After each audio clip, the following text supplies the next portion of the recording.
Ustadz, maaf kalau kita udah pengen nikah, tapi orang tua nggak bolehin dengan alasan kakak saya belum menikah. Bagaimana Ustadz?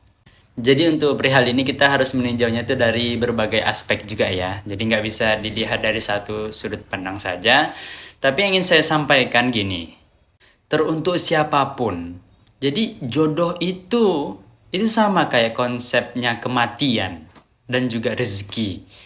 Karena jodoh itu rezeki dan itu juga misteri, nggak ada yang bisa nebak gitu loh teman-teman. Sama kayak kematian, kalau pakai logika manusia, urutan mati itu siapa yang paling di atas kan umurnya kan? Contoh misalnya ayah, baru ibu, baru nanti anak pertama, anak kedua, anak ketiga dan seterusnya. Tapi kan faktanya nggak kayak gitu, kita nggak bisa tentukan itu sesuai dengan pikiran yang ada di otak kita.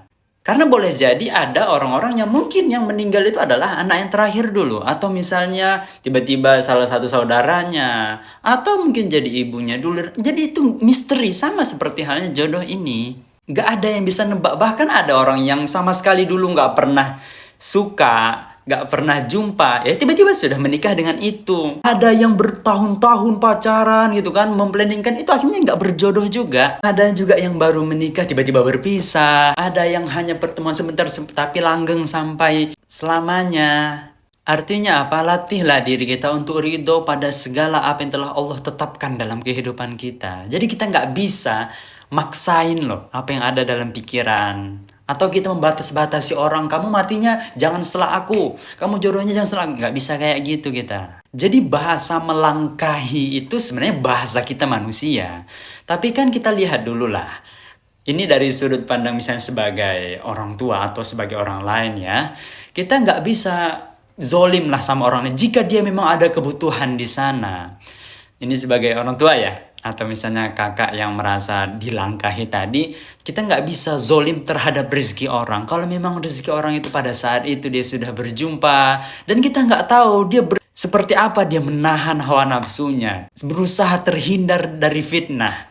Jadi kalau misalnya tadi melangkah pada yang sesuatu yang haram, siapa yang mau bertanggung jawab? Jadi kita nggak bisa egois pada keinginan-keinginan kita tadi. Karena dengan pernikahan itulah ada kebutuhan manusia yang bisa tersalurkan dengan halal. Yang nggak bisa diwakilkan dengan orang lain. Gitu loh. Nah, tapi nanti untuk yang misalnya kamu yang lagi pengen menikah. Misalnya kamu bukan di posisi terlalu butuh ya. Artinya ada keinginan saja. Ya boleh kamu sebenarnya bantu carikan juga untuk kakak gitu kan. Jadi kita bersikap bijaksana juga. Tidak memaksakan juga. Tapi kita lihat nanti, kita diskusikan seperti apa. Kita coba bantu kenalin dengan seseorang. Misal ada paman punya kenalan atau orang tua atau guru kita, ya kita bantu dengan jangka durasi waktu yang kita rasa cukup lah. Sebab misalnya kamu sudah punya jodoh pun, ya kamu juga harus mikirkan kan. Mereka juga menunggu jawaban nih. Dan butuh kepastian juga. Jadi bicarakan semuanya baik-baik. Dan misalnya setelah berikhtiar, apapun nanti hasilnya itu urusan belakangan. Nanti silahkan minta izin baik-baik dengan kakak. Dan juga minta izin baik-baik dengan orang tua. Nah, kurang lebih seperti itu. Semoga semuanya tetap bersabar dan ridho pada takdirnya masing-masing. Insya Allah kalau sudah memang masanya tiba, kita akan menikah kok di waktu yang tepat. Karena nikah itu bukan di waktu yang cepat, tapi di waktu yang tepat, yang sesuai dengan apa yang Allah inginkan.